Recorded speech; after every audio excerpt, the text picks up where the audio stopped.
Lecture de l'Évangile de Jésus-Christ selon saint Marc chapitre 4. L'histoire du semeur. De nouveau, Jésus se met à enseigner au bord du lac. Une foule très nombreuse se rassemble autour de lui. C'est pourquoi il monte dans une barque qui est sur le lac, et il s'assoit. La foule reste à terre, au bord de l'eau. Jésus leur enseigne beaucoup de choses en utilisant des comparaisons.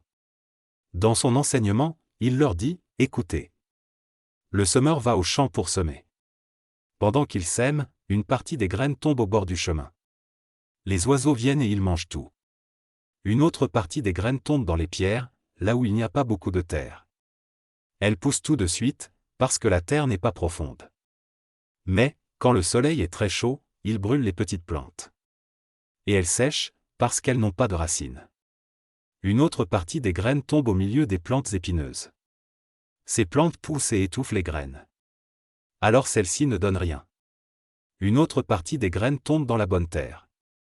Les plantes poussent, elles se développent et produisent des épis, les uns donnent 30 grains, d'autres 60, et d'autres 100. Et Jésus ajoute, celui qui a des oreilles pour écouter, qu'il écoute. Pourquoi Jésus utilise des comparaisons? Quand Jésus est loin de la foule, les 12 apôtres et ceux qui sont avec Jésus lui demandent, pourquoi est-ce que tu utilises des comparaisons? Jésus leur répond, Dieu vous donne, à vous, la vérité cachée du royaume de Dieu, mais les autres gens entendent seulement les comparaisons. Ainsi, ils regardent, mais ils ne voient pas. Ils entendent, mais ils ne comprennent pas. S'ils comprenaient, ils se tourneraient vers Dieu, et Dieu leur pardonnerait. L'histoire de la parole. Ensuite, Jésus dit à ceux qui sont là, « Vous ne comprenez pas l'histoire du semeur? Alors, comment allez-vous comprendre toutes les histoires qui parlent du royaume? Le semeur sème la parole de Dieu. Certaines graines sont tombées au bord du chemin. Le bord du chemin, ce sont les gens qui entendent la parole.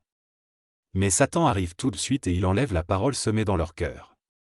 D'autres graines sont tombées dans les pierres.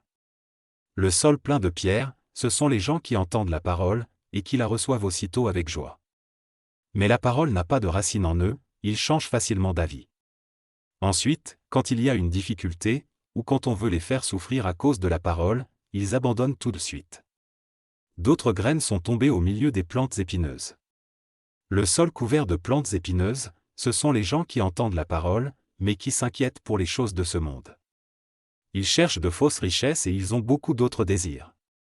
À cause de cela, la parole est étouffée, et elle ne produit rien. D'autres graines sont tombées dans la bonne terre. La bonne terre, ce sont les gens qui entendent la parole et qui la reçoivent. Ils donnent des fruits, les uns 30, d'autres 60, d'autres 100. Écoutez avec attention. Jésus leur dit encore, quand quelqu'un apporte une lampe, ce n'est pas pour la mettre sous un seau ou sous un lit. Au contraire, il la place bien en haut. Tout ce qui est caché, on pourra le voir, tout ce qui est secret, cela paraîtra en pleine lumière. Celui qui a des oreilles pour écouter, qu'il écoute. Jésus leur dit encore, faites bien attention à ce que vous entendez. Dieu vous donnera comme vous donnez aux autres, et même, il fera plus que vous. En effet, celui qui a quelque chose, on lui donnera encore plus. Mais celui qui n'a rien, on lui enlèvera même le peu de choses qu'il a. Les graines qui poussent toutes seules. Jésus dit encore, le royaume de Dieu ressemble à ceci, un homme sème des graines dans son champ. Ensuite, il continue à dormir pendant la nuit et à se lever chaque jour. Et pendant ce temps, les graines poussent et grandissent, mais cet homme ne sait pas comment. La terre fait elle-même pousser d'abord la plante, puis l'épi, enfin les grains dans l'épi. Et, dès que les grains sont mûrs, on se met au travail avec la faucille, parce que c'est le moment de la récolte. La graine de moutarde. Jésus dit encore, à quoi peut-on comparer le royaume de Dieu? Avec quelle histoire est-ce qu'on peut en parler? Le royaume de Dieu ressemble à une graine de moutarde.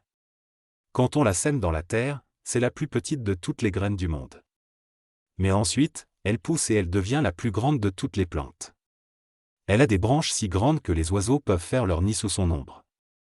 Jésus annonce à tout le monde la parole de Dieu, en racontant beaucoup d'histoires de cette sorte. Il le fait dans la mesure où ils peuvent comprendre. Jésus leur parle toujours avec des comparaisons. Mais, quand il est seul avec ses disciples, il leur explique tout. Jésus calme la tempête. Le soir de ce jour-là, Jésus dit à ses disciples, « Allons de l'autre côté du lac. » Ils quittent la foule, et les disciples font partir la barque où Jésus se trouve. Il y a d'autres barques à côté d'eux. Un vent très violent se met à souffler. Les vagues se jettent sur la barque, et beaucoup d'eau entre déjà dans la barque. Jésus est à l'arrière, il dort, la tête sur un coussin. Ses disciples le réveillent et lui disent, « Maître, nous allons mourir. Ça ne te fait rien ?» Jésus se réveille. Il menace le vent et dit au lac, « Silence. Calme-toi. » Alors le vent s'arrête de souffler, et tout devient très calme. Jésus dit à ses disciples, « Pourquoi est-ce que vous avez peur? Vous n'avez donc pas encore de foi ?» Mais les disciples sont effrayés et ils se disent entre eux, « Qui donc est cet homme? Même le vent et l'eau lui obéissent. »